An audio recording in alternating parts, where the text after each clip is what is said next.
podemos venir aquí a la iglesia, aparte de escuchar su palabra, pues también para venir a adorar. Amén. Gracias a Dios por este tiempo de cantos que podemos nosotros entonar. Vamos a abrir nuestras Biblias, hermanos, en Génesis capítulo 30.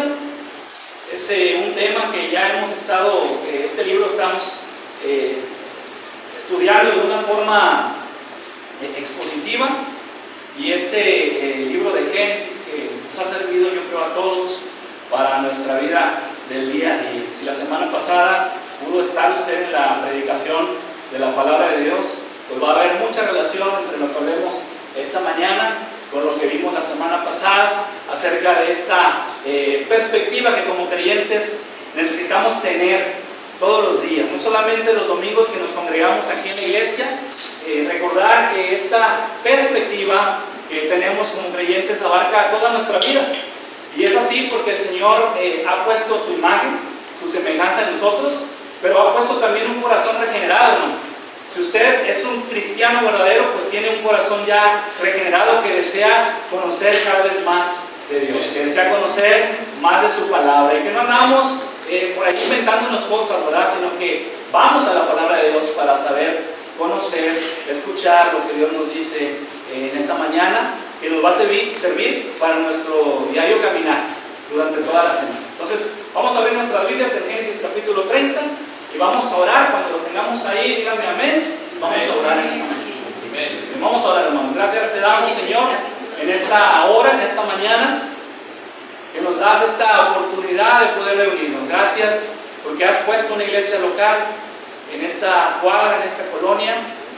Queremos, Señor, que nos ayudes a poder tener una perspectiva bíblica de las cosas, que nos ayudes a tener una mente, Señor, que esté saturada de tu palabra, una mente que pueda confiar en tus promesas y no olvidarla nunca. Ayúdanos, Señor, a que podamos aprender de ella, de tu palabra, que tu Espíritu Santo nos enseñe en esta mañana. En el nombre de Cristo te lo pedimos y te damos gracias. Amén. Amén, amén. Hermanos, pues la semana pasada, si usted puede recordar, y si usted es de esos hermanos que toman apuntes, que está constantemente trayendo su diario para poder tener ahí notas, vimos acerca de la presencia de Dios y sus promesas, que estas promesas están por encima del engaño del hombre, debido a que estas promesas no dependen de las circunstancias, no dependen de las situaciones, no dependen de mis acciones, no depende de lo que yo haga o deje de hacer. Estas promesas se cumplen, hermanos. Las promesas de Dios se cumplen por encima de nuestras vidas. Trascienden más allá porque van acorde al carácter de Dios, un carácter inmutable, un carácter eterno. Es Dios que no miente, un Dios que no falla. Es un Dios que permanece fiel. Es por su sola palabra, hermanos, que Él cumple lo que promete. Es por su compromiso inagotablemente perfecto que nosotros podemos reaccionar y ver a esas promesas que Él nos ha hecho. Entonces esas promesas que Dios hace, hermanos, trascienden más allá de nuestra vida y se cumplen más allá de nuestros deseos o limitaciones, las promesas de Dios. Nuestro pastor Alejandro nos hablaba de 3 cosas la semana pasada. No olvides quién es el que guía tu vida. ¿Recuerda ese punto? El primer punto. No olvides quién es el que guía tu vida, es Dios, a través de tu andar y a través de tu diario caminar. No olvides también que no debes de tomar el plan de tu vida en tus manos, porque fracasarás. El plan de tu vida está mejor en las manos de Dios, y Dios nos invita a que hagamos eso. También no busquemos en el hombre la satisfacción de nuestra vida. Esa satisfacción única es volver y mirar, voltear esa mirada a Dios, que es el que va a satisfacer cada necesidad. Nos fallan, hermanos. El hombre nos falla. Aquellas personas a las cuales nosotros ponemos nuestra confianza y nuestra mirada y todas nuestras esperanzas fallan. Pero tenemos un Dios que no falla, amén. Tenemos un Dios que está constantemente y perfectamente adecuado para que nosotros podamos estar sirviendo y estarle adorando. Él es perfecto, Él no falla, Él cumple. Una frase, hermanos, que se acuñó en tiempos post-reforma por un hermano holandés llamado Van Londen, se dice así. Y está en latín, ahorita la vamos a traducir. Iglesia reformada, siempre reformada es secundum verbum Dei. Esta frase, que en el español traducida dice: la iglesia reformada siempre tiene que estarse reformando de acuerdo con la palabra de Dios, fue acuñada por este hermano cuando él escribió un libro. Y esta frase, hermano, nos lleva a detenernos y mirar nuestro andar Primero hacia adentro, para luego proyectar hacia afuera. ¿Qué quiere decir este hermano Van Loenstein con esta palabra, con esta frase? Él quiere decir que no es que en la Reforma Protestante, cuando Lutero y algunos otros hermanos lucharon contra estas huestes espirituales de maldad durante este tiempo de oscuridad, donde la palabra de Dios no era considerada, o donde unos tenían esa interpretación particular de la Escritura, ahora la luz del Evangelio saltaba y relucía a través de la Reforma. Van Loenstein no quería decir que a la Reforma le hubiera faltado algo, sino que ahora ya teníamos la verdadera doctrina, ya teníamos la interpretación correcta de la Escritura, porque teníamos esta forma de poder ver la Escritura en su totalidad y considerar el consejo de Dios. Lo que Van Loenstein quería decir entonces era que nosotros como creyentes ya habíamos regresado a los principios bíblicos fundamentales de la Escritura. Ya habíamos vuelto a la Escritura a mirar lo que la palabra de Dios decía para nuestro diario vivir, y que ahí estaba la palabra de Dios que nosotros necesitábamos como cristianos. Lo que él quería decir, Van Loenstein, era que dejáramos atrás el formalismo. ¿Qué quiere decir? Que nosotros podíamos ya tener una iglesia sana, y podíamos tener una doctrina sana, y podíamos tener mucho conocimiento, pero ¿de qué valía todo eso, hermanos, si no lo aplicábamos en nuestra vida? Entonces, él quería que los corazones fueran reformados. En el momento de que escribió estas palabras, estaba pensando y veía que él mismo y todos los hermanos de esa época, y yo creo que nos identificamos con esto, tenían el conocimiento, pero les faltaba mucho camino para que pudieran aplicarlo. Y es que ellos tenían que hacer un cambio, hermanos, en su forma de pensar. Y tenían que empezar a ver la vida de una perspectiva diferente. Y aquí es donde va a entrar lo que vamos a ver el día de hoy. Ahora se debía trabajar en el corazón, desde adentro hacia afuera, como siempre ha sido y como siempre Dios lo ha querido. No en los aspectos externos de la ley o del cumplimiento de tal o cual cosa como el legalismo, sino en el aspecto interno de la ley, en el corazón, trabajar desde el centro de aquí, de la persona. Donde los cristianos tuvieran entonces cuidado de aplicar lo que escuchaban en sus enseñanzas diariamente, en las casas, en la iglesia, en los sermones, en los estudios. Entonces teníamos que aplicar eso, porque luego podíamos caer entonces en aquello que dijo el Señor Jesucristo en Mateo 15:8, cuando dijo: este pueblo de labios me honra, pero su corazón está lejos de mí. Así que el corazón debe estarse reformando constantemente de acuerdo a la palabra de Dios, hermanos. Y esto es llevado únicamente por los medios de gracia, la palabra de Dios y su Espíritu Santo. Y por el cambio, escuchen esta palabra, por el cambio en nuestra cosmovisión. Eso es lo que vamos a hablar el día de hoy. El cambio en nuestra cosmovisión. El tema de hoy es: Dios renueva tu cosmovisión. ¿Y qué es la cosmovisión? La cosmovisión, hermanos, es como unos lentes, como unos anteojos. Y los que utilizan anteojos saben que estas lentes tienen que estar de acuerdo a la graduación que usted necesita, ¿verdad? Porque si tiene una graduación diferente a la que esos ojos requieren, pues ¿qué va a pasar? No va a mirar bien. Su visión, su vista va a estar limitada, va a estar distorsionada. Entonces la cosmovisión nos habla de estos anteojos por medio de los cuales vemos la vida de Dios. Evaluamos la vida, evaluamos las distintas situaciones y circunstancias que están a nuestro alrededor y de la cual somos parte. Pero estos anteojos, hermanos, que necesitamos, esta lente que es una cosmovisión, que la vamos a llamar cosmovisión bíblica, la necesitamos y la vamos a hallar únicamente entonces ¿en dónde? En la Escritura. La graduación que su vida espiritual necesita, la graduación que sus ojos espirituales necesitan para que pueda ser transformada esa cosmovisión, entonces, hermanos, es y está únicamente en la palabra de Dios. Ahí es donde está nuestra cosmovisión verdadera y donde debemos nosotros apegarnos a esta cosmovisión. Y vamos a ver ahí en el Génesis capítulo 30, hermanos, precisamente todos los problemas que se desencadenan cuando nosotros como cristianos no tenemos una cosmovisión bíblica, no tenemos una cosmovisión correcta y andamos distorsionando las cosas y la forma de pensar. Y ahorita, hermanos, muy de acuerdo a lo que vamos a ver el día de hoy, el hermano Marcelo comentaba ahorita de la situación con Tabita, ¿verdad? De esta enfermedad que ella tiene, que ha estado aquejándola. Y recuerdo lo que dijo cuando habló de la acción de gracias. Dijo: bueno, vamos a llevarla al médico, pero no sin antes primero acudir al Señor y orar a Él y pedirle a Él que nos ayude. Pedirle a Él primeramente que la sane, que la cuide, que la restaure. Esa, hermanos, es una cosmovisión bíblica. Es una forma de ver la vida diferente a o puede haber otras personas donde nuestra primera intención siempre será ir a las personas para que nos ayuden, para que nos apoyen. Y recuerda usted que las promesas de Dios superan el engaño del hombre.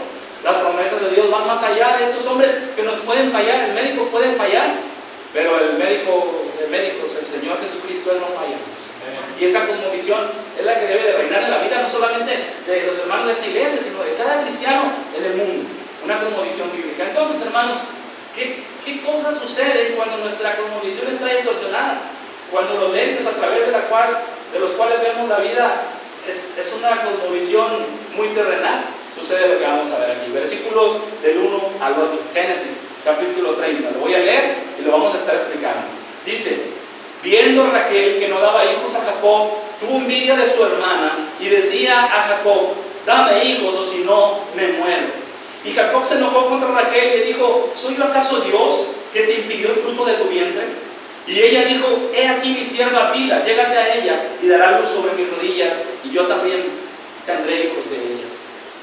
Así le dio a Bila su sierva por mujer, y Jacob se llegó a ella, y concibió Bila, y dio a luz un hijo a Jacob. Dijo entonces Raquel: me juzgó Dios, y también oyó mi voz, y me dio un hijo. Por tanto llamó su nombre Dan. Concibió otra vez Bila, la sierva de Raquel, y dio a luz un segundo hijo a Jacob. Y dijo Raquel: con luchas de Dios he contendido con mi hermana y he vencido.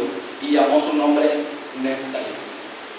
Hermanos, porque Dios es el dueño de todo, tú debes dejar que Él renueve tu cosmovisión. Porque Dios es el dueño de todo, tú debes dejar que Él renueve tu cosmovisión. Y la cosmovisión que tenemos en la Escritura es esa cosmovisión cristocéntrica.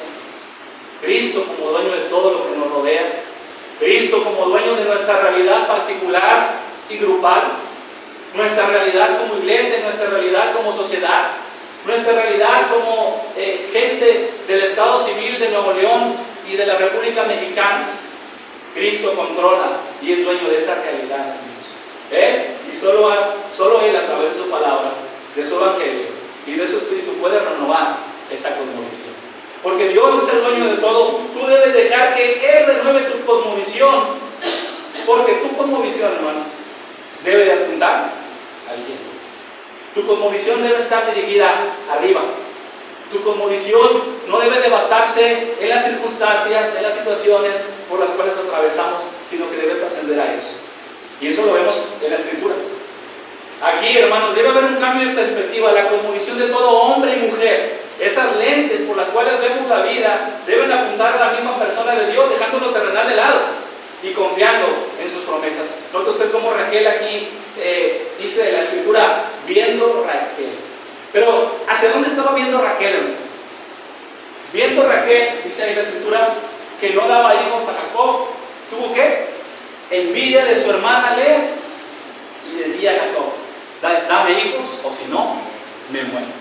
Nota usted, viendo Raquel, esa situación muy particular en la cual ella está, esa situación de desesperanza, ese entorno inmediato en el cual ella estaba sometida, esa situación desesperante, hermanos, para ella, porque no tenía hijos, era estéril, y veía que Lea había tenido ya 4 hijos y que había una competición, o por lo menos estaba empezando una competición entre ella y Lea, y que haber sido hermanas criadas por su padre Labán desde su nacimiento, y haberse llevado también, ahora estaban compitiendo por el amor de un hombre. Estaban compitiendo de una forma terrenal, donde aquí todo se valía, decía Raquel. Y ella tenía ahora ya no sentimientos de amor y de consideración hacia su hermana, sino ahora, ¿qué le tenía? Envidia, y estaba enojada contra Lea, y ahora estaba enojada también contra Jacob. Ya no estaba viendo que el problema estaba en ella misma, porque Dios no le había permitido tener hijos, sino que ahora estaba culpando a Jacob. Pero vemos también a Jacob de una forma con poco tacto, diciéndole: ¿soy yo acaso Dios? Yo no soy Dios. Dios es el que está impidiendo que tú tengas hijos. No soy yo Dios. Era algo cierto, pero sin embargo eso atentaba contra la inteligencia de Raquel. Incluso atentaba contra esa lucha que se estaba librando en su corazón de poder ver lo terrenal y no considerar las cosas de Dios ni sus promesas. En Génesis Génesis capítulo 28, versículo 13, Dios se le había manifestado a Jacob y le había dicho el Señor que esa descendencia iba a ser grande. Y las mismas promesas que le habían dado a Abraham, a Isaac, ahora eran depositadas en Jacob. Y sin duda Jacob se las platicó a Raquel, que era la mujer que él amaba. Ahora aquí hay un problema también grave, porque ahora Jacob tiene dos mujeres. Y el Señor había dicho en Génesis capítulo 2, versículo 24, que por tanto se unirá el hombre a su mujer, a una sola mujer. Y ahora estamos viendo estos problemas que se desencadenan, hermanos, por haber hecho las cosas de una forma incorrecta y de no haber apuntado a esa cosmovisión, esa forma de interpretar la vida a la luz de la Escritura y a la luz de las promesas de Dios. Ahora estamos viendo que nuestra cosmovisión, o la cosmovisión de estos personajes, no está apuntando al cielo, sino que está apuntando a la tierra. Viéndole ese entorno inmediato, no había otra forma de salir de ahí, decía él, sino simplemente tomar la situación en sus manos. Ahora ella ve el problema como una tragedia en su vida, lo ve como una tragedia, está desamparada, y al no obtener una respuesta de su esposo, hermanos, toma las riendas de la situación. Y ahora Jacob se queda pasivo.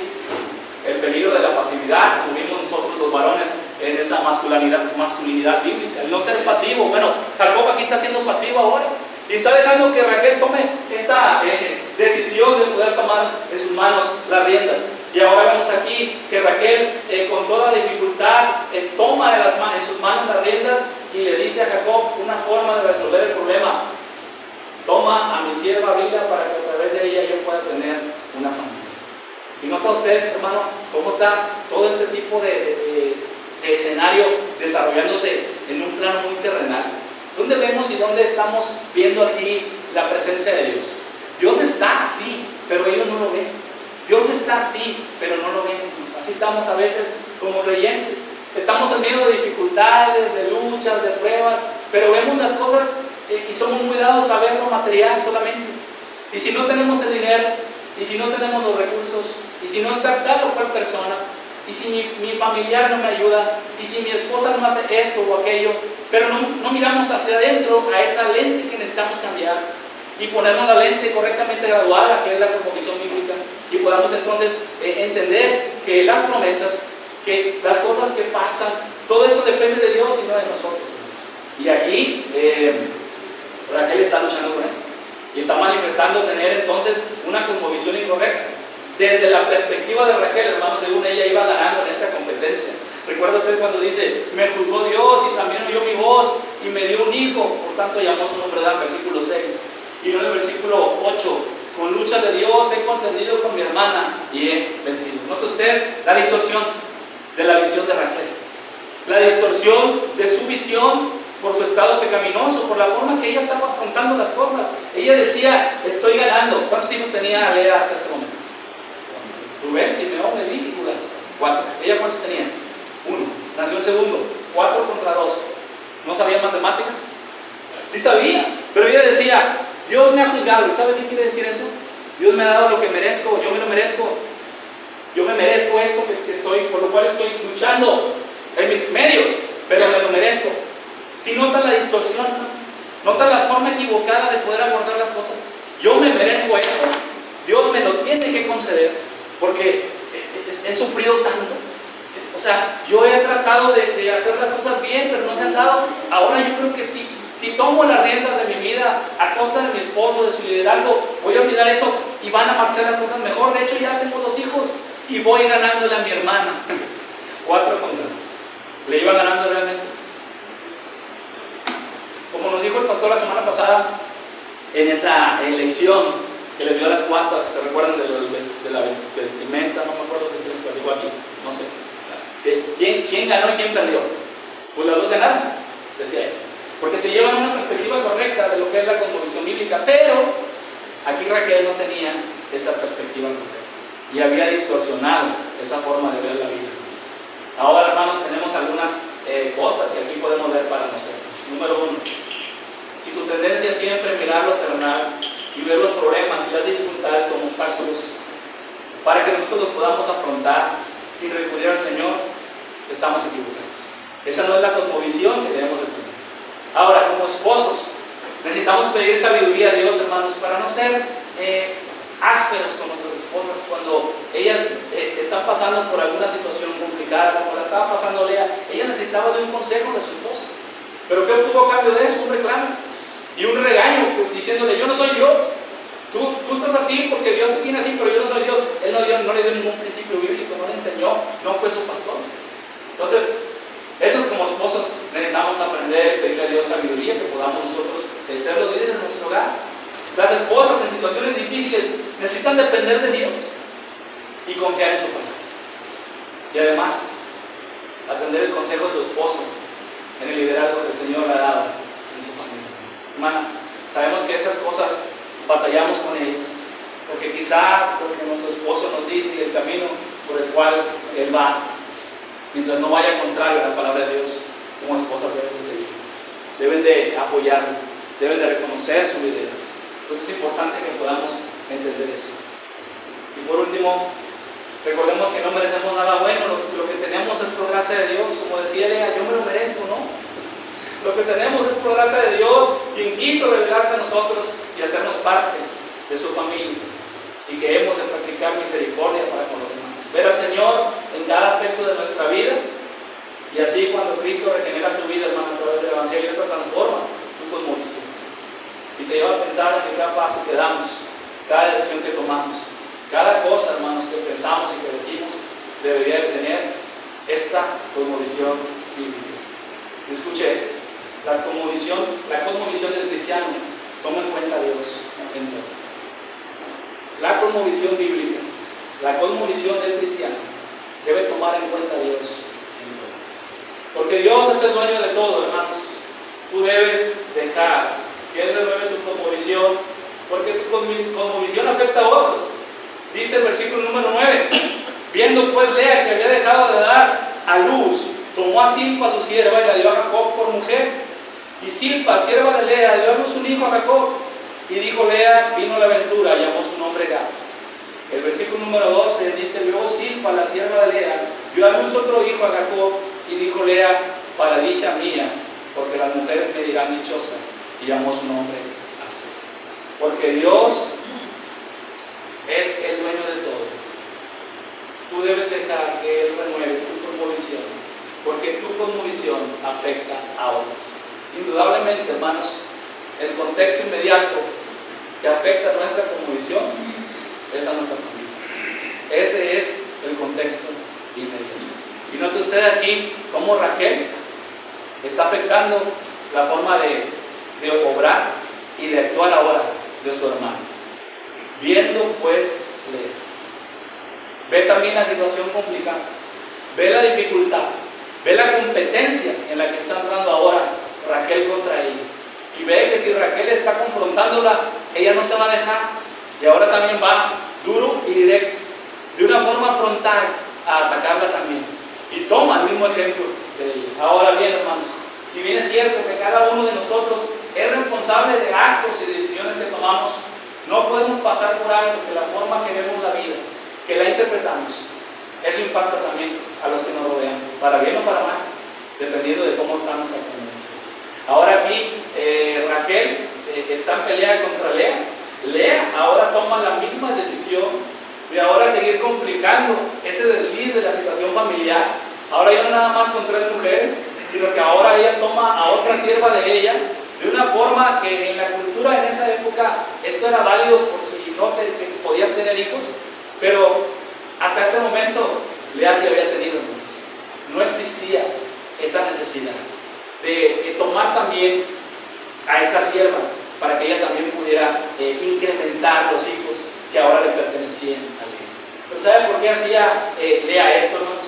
Porque ella era la marginada, ella era la dejada de lado, ella era la despreciada, ella era esta mujer que Jacob le habían entregado de una forma engañosa, y él había pasado con ella en la noche que se casó y que se la dieron por mujer, despreciándola y menospreciando.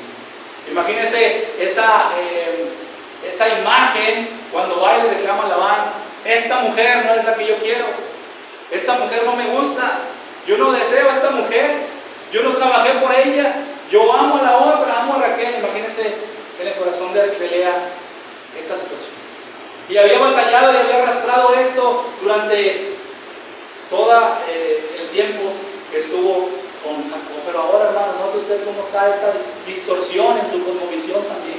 Ahora toma el ejemplo de su hermana, y aunque no había necesidad de que involucrara a una cuarta mujer, la toma esta llamada Bilha y se la ofrece a su marido para que tenga relaciones con ella. Y ahora vamos a tener más hijos. Estos hijos van a ser ahora también niños.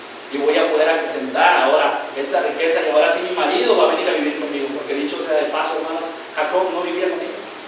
Jacob no la amaba. Jacob de alguna forma u otra la menospreciaba. Él vivía con Raquel y no vivía con Lea, como lo vamos a ver en el siguiente versículo. Entonces, vemos aquí la situación en la cual se enfrenta esta mujer. Lea había dejado de tener hijos y, preocupada por quedarse atrás, ahora le da esta mujer a note usted que dice: ella exclamó que fue afortunada y alabada. Dos términos derivados de los nombres de sus hijos nacidos de la sierva llamada Silpa, Gad y Aser, confirmando que para ella solo eran importantes dos cosas: Gad, que significaba afortunada, y Aser, que significaba alabada. Para ella eran importantes solamente esas dos cosas. No lo que Dios podía hacer con ella, no lo que Dios podía hacer a través de ella en su familia, sino que ahora su esposo se fijara en ella, número uno. Y número dos, que su situación ahora como marginada fuera reivindicada en la sociedad femenil de su época. Había muchas mujeres que por ahí estaban hablando de ella, que era menospreciada y que era marginada, y eso le pesaba en su corazón también. Eran luchas, eran cosas que traía por ahí en su corazón. El nombre de Dios en su cosmovisión estaba borrado. Qué situación, hermanos, tan trágica. Es una tragedia que no se tome en cuenta el nombre de Dios en la vida del creyente. Él es el creador, el sustentador, el soberano, el rey de reyes. Todo esto lo conocemos, hermanos, y lo vemos, lo escuchamos, lo estudiamos en la Escritura, pero el momento de que llega el tiempo de ponerlo a la obra, ¿verdad que fallamos? Así como falló Lea. Ella primero se consideró afortunada y se consideró alabada, era lo que le interesaba. Pero más allá de lo que ella podía ver y podía vivir, de esa situación tan complicada, de desesperanza, de desesperación, de ser la marginada, de estar triste, ahí estaba Dios en su presencia, hablando, exigiéndole que volviera a verlo a él, pero no podía porque había tantas cosas que borraban y distorsionaban esa cosmovisión de ella de vida. Como cristianos, hermanos, tenemos un alto potencial de impactar a otros con nuestra cosmovisión. Pero esta debe estar basada en el Evangelio de Cristo, el Evangelio que hemos conocido a lo largo de nuestra vida cristiana desde que nos convertimos. Y este Evangelio que trae palabra de Dios constantemente, todos los días a nuestra vida, bueno, es el que puede ir cambiando, ir transformando, ir graduando correctamente nuestra cosmovisión. Si somos cristianos, no importan más las cosas de este mundo y quedar bien con el mundo. Lo que importa es entonces que podamos considerar la palabra de Dios. Porque Dios es el dueño de todo, hermano. Tú debes dejar que Él renueve tu cosmovisión. Número 3. Porque una cosmovisión correcta enfoca prioridades. Una cosmovisión correcta enfoca prioridades. Y tenemos del versículo 14 al 21. Dice: fue Rubén en tiempo de la siega de los trigos y halló mandrágoras en el campo. Y las trajo a Lea su madre, y dijo Raquel a Lea: te ruego que me des de las mandrágoras que tu hijo trajo. Y ella respondió: es poco que hayas tomado a mi marido, sino que también te hace llevar las mandrágoras de mi hijo. Y dijo Raquel: pues dormirá contigo esta noche por las mandrágoras de tu hijo. Cuando pues Jacob volvía del campo a la tarde, salió Lea a él y le dijo: llégate a mí, porque a la verdad te he alquilado por las mandrágoras de mi hijo. Y durmió con ella aquella noche.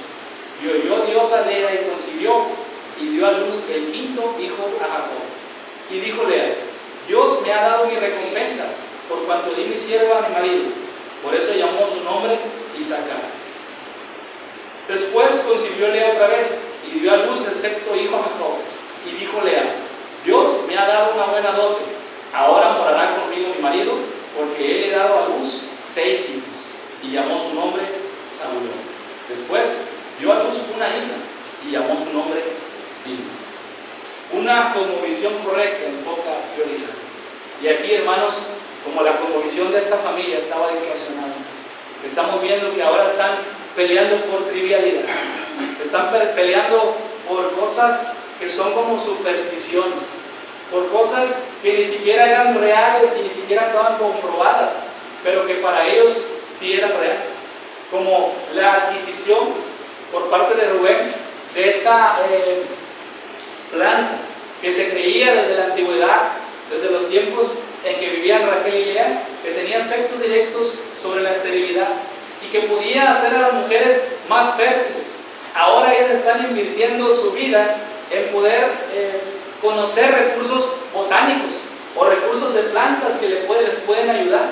Que si bien es cierto que hoy en día plantas ayudan de una forma u otra, la atmósfera que se creó a través de esta planta llamada mandrágora, la llamaban también la manzana del amor, porque era un afrodisíaco, era según se creía, una planta que podía incrementar la libido y podía hacer que las mujeres fueran más fértiles, era lo que se creía.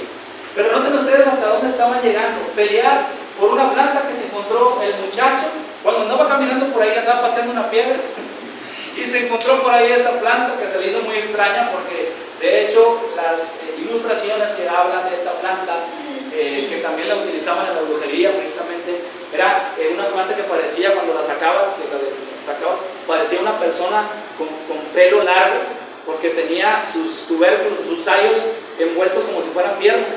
Entonces cuando la sacaban, las personas creían que estas mandrágoras, bueno, pues esta planta era como un pequeño hombrecillo y que tenía ciertos poderes y que concedía ciertos deseos. Entonces había una atmósfera de superstición, para no hacerles tan larga la explicación, ¿verdad? Y esta forma de ver la vida, ahora ellas estaban peleando por trivialidades, no estaban enfocando en lo correcto. Una cosmovisión correcta enfoca prioridades, y las prioridades son que no existan las competencias entre los seres humanos, entre las personas, esas competencias carnales como había ahora. Pero note usted cómo ellas están ahora peleando por el amor de Jacob y por la presencia física de él, priorizando remedios botánicos.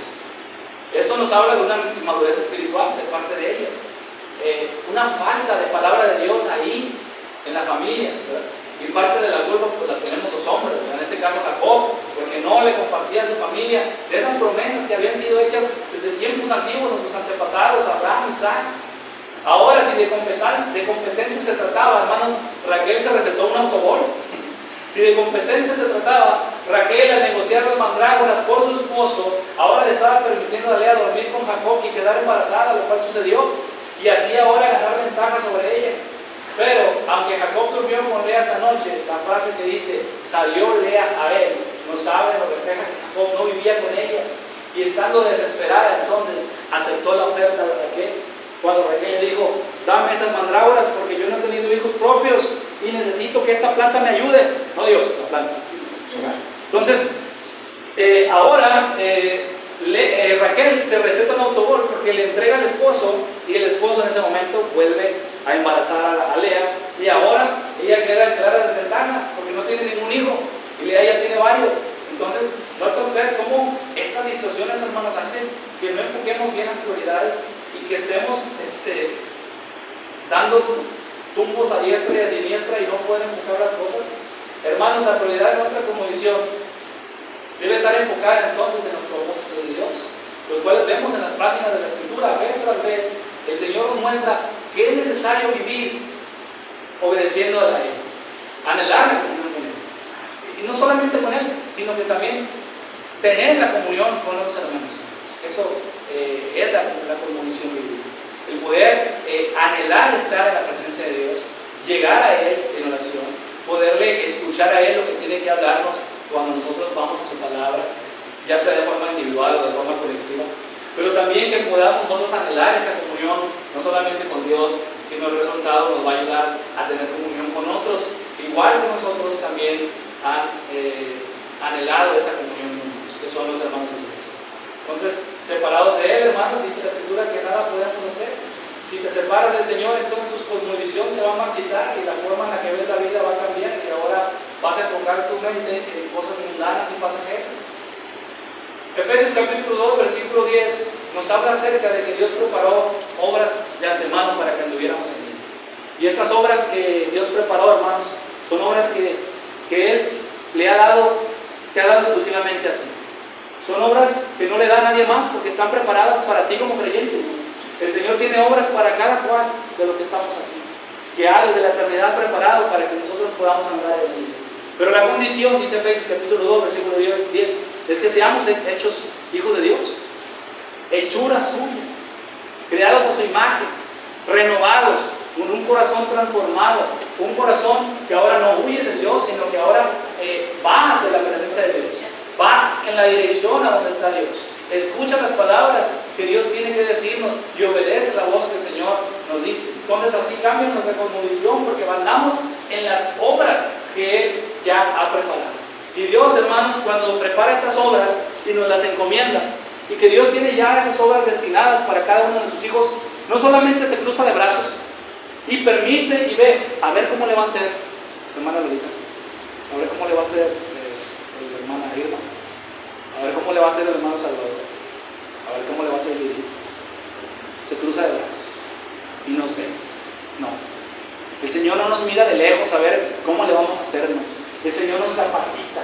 Eso es lo hermoso de la vida del creyente, que no depende de usted ni de mí, depende de Dios. Él da el crecimiento, Él te da las obras para que andes en ellas, pero te capacita para que puedas transitar ese camino, porque Él te da los medios de gracia, su palabra, la oración, su iglesia, el Espíritu Santo, su presencia, sus promesas, tantas cosas que nos da el Señor. Y sobre todo, hermanos, que Él ya pasó por esas obras. El Señor, Él cumplió esas obras, Él hizo esas obras, Él ganó la victoria sobre esas obras. Ahora solamente nos está dando, véanlo así, Dios te está dando el privilegio de caminar en las obras que Él preparó, pero que Cristo ya transitó, y que Él te va a enseñar a cómo caminar. Él te va a llevar de la mano para que vayas. Él nunca te va a dejar solo ni se va a cruzar de brazos. El Señor en tu vida cristiana siempre te va a acompañar, y así vas a poder cambiar y modificar ese lente por lo cual ves la vida. Esa cosmovisión ahora va a cambiar y va a transformarse. Entonces, hermanos, porque Dios es el dueño de todo, tú debes cambiar, más bien dejar que Él renueve tu cosmovisión, porque tu cosmovisión debe ser una cosmovisión redimida por Dios. Tu cosmovisión debe ser redimida por Dios. Tu cosmovisión debe ser redimida por Dios. Versículos 22 y 24. Antes de pasar a esos versículos, solamente así rápido les menciono el versículo 21. Nos habla de una hija que tuvo Jacob con Lea, ¿verdad? Y esta hija se llamaba Dina. No se nos dice mucho de ella y decimos, ¿por qué está este versículo aquí? Bueno, solamente a manera de pasarlo así para no dejarlo atrás. Más adelante, en unos capítulos más adelante, nos van a hablar acerca de unos aspectos de la vida cristiana, aspectos de una cosmovisión bíblica acerca de lo que sucede con Dina más adelante. Lo vamos a ver en alguna ocasión, semanas más adelante. Recuerda ese versículo 21 entonces a esta mujer llamada Dina, porque la vamos a ver más adelante. Y no se pierda esa predicación más adelante. Entonces nuestra cosmovisión bíblica, nuestra cosmovisión debe ser redimida por Dios. Versículos 22 y 24, hermanos. ¿Y se acordó quién? Dios de Raquel, y la oyó Dios y le concedió hijos, y concibió y dio a luz un hijo, y dijo, Dios ha quitado mi afrenta. Y llamó su nombre, ¿cómo lo llamó? José, diciendo, añádame Jehová otro hijo. Y se acordó Dios, no porque se le hubiera olvidado. Raquel, hermanos, por fin, después de haber tenido esta larga lucha con su hermana y de haber experimentado esta distorsión en todas las actividades que veía, porque su cosmovisión estaba chueca, esos lentes graduados que tenía no estaban conforme a las promesas y conforme a la palabra de Dios. Ahora ella se encuentra agotada por la vida de pelea constante, por las dificultades que ella misma se creó debido a ese mal enfoque de la vida, por estar mal enfocada en los propósitos. Ahora le entrega a Dios, hermanos, esos pecados. Se deshace de ellos. Señor, aquí estoy. Aquí estoy porque dice que Dios se acordó de ella. Y si Dios se acordó de ella es porque ella estaba hablándole a Él, porque ella estaba en la intimidad de su corazón todos los días después de estar ya agotada, porque no veía que las mandrágoras lógicamente iban a surtir efecto. Bueno, ahora ella confía en Dios y voltea y cambia. Ahora se quita esos lentes sucios, distorsionados, mal graduados, y ahora se ponen los lentes correctos. Y dice, Señor, aquí estoy. Dios la oyó y dice que ahora le concedió tener un hijo. Dice que Dios la oyó y le dio un hijo. Dios ha quitado mi afrenta. Y eso quiere decir, Dios ha quitado mi vergüenza. Dios ha quitado este pecado que yo tengo, que yo tenía. Dios me ha perdonado. El Señor ahora ha trabajado en mi vida. Hermanos, la conmovisión de Raquel, ahora es alcanzada por la gracia de Dios y cambia su perspectiva porque Dios la redime. Ahora Dios compra esa forma de ver la vida porque compra esa vida. Compra la vida. Cuando nosotros somos ahora comprados por la gracia de Dios, cuando usted viene a los pies de Cristo, su mente y su corazón cambian. Y su perspectiva y su conmovisión, cómo ve las cosas, cómo decide las cosas, cambian porque el alfarero ahora lo ha hecho un vaso de honra. Ya no es un vaso de ira. Ahora Dios lo cambia y lo pone en otro gabinete y dice, aquí están estos vasos de barro que yo pude ir moldeando, pero que ahora son vasos de honra. Y que ahora esta cosmovisión que antes estaba afectada por el pecado, ahora a través de mi espíritu y de mi palabra, ahora es correctamente enfocada para que me puedan ver a mí como el creador de todo, como el sustentador, como el que puede sanar, como el que puede proveer, como el Dios que puede crear, como el Dios que puede sanar, como el Dios que puede transformar las vidas. Y ahora vemos aquí a Raquel como un vaso de honra perteneciente a Dios ahora. ¿Qué no es eso lo que hace el Evangelio, hermanos? Transformar vidas sin rumbo y sin aliento, en vidas que ahora se complacen en servir a Dios, en vidas que ahora enfocan correctamente los aspectos de la vida, donde mis decisiones, donde mis actos, donde mis palabras, donde mis pensamientos ahora no son gobernados por mi pecado y por mí, sino que son gobernados por lo que Dios dice. Son gobernados por la presencia de Dios, porque la presencia de Dios es para siempre, como lo vimos en otro sermón en este libro de Génesis, hermanos. Además, Raquel tiene su esperanza ahora de confiar en Dios, que le añadirá un hijo más. Porque cuando le pone a José su nombre, significa Dios me añade otro hijo. Sí lo tuvo, hermanos. Pero ¿sabe qué pasó con ese hijo? Llamado Benjamín. Capítulos más adelante ya tiene ese hijo. ¿Y qué le pasa a Raquel? Se muere dando a luz. Ella se muere dando a luz a este hijo llamado Benjamín. ¿A costa de qué? Pidió esta petición. Pero aún así Dios le concedió otro hijo, a costa de su vida. En ese momento, años antes, ella no sabía que el pedir esta petición, el hacer esta petición, le iba a costar su propia vida. Pero nosotros podemos ver que nuestra vida también pues, es corta, es una vida que es afectada por lo terrenal. Sin embargo, hermano, que nuestra cosmovisión sea una cosmovisión Cristo-céntrica. Entonces, como conclusión, decimos lo siguiente: que Dios nos ayude a renovar nuestra cosmovisión a diario a través de su palabra, de nuestra comunión con Él y de nuestra comunión con otros hermanos. Amén. Donde podemos crecer y enfocar lo correcto en nuestra vida. Que podamos entender que si nuestra cosmovisión es bíblica y está correctamente enfocada en Dios, podremos cumplir sus propósitos y evitarnos tantos problemas en nuestra vida individual, en nuestra vida familiar y en nuestra vida como iglesia. Es importante que podamos entender eso. Que tantos problemas como lo vimos que se desarrollaron en esta familia se pueden evitar si vamos a la presencia de Dios pidiéndole que transforme nuestra cosmovisión, que transforme nuestra vida, nuestra forma de ver las cosas. Entonces, hermanos, porque Dios es dueño de todo, tú debes dejar que Él cambie y renueve tu cosmovisión. Vamos a orar.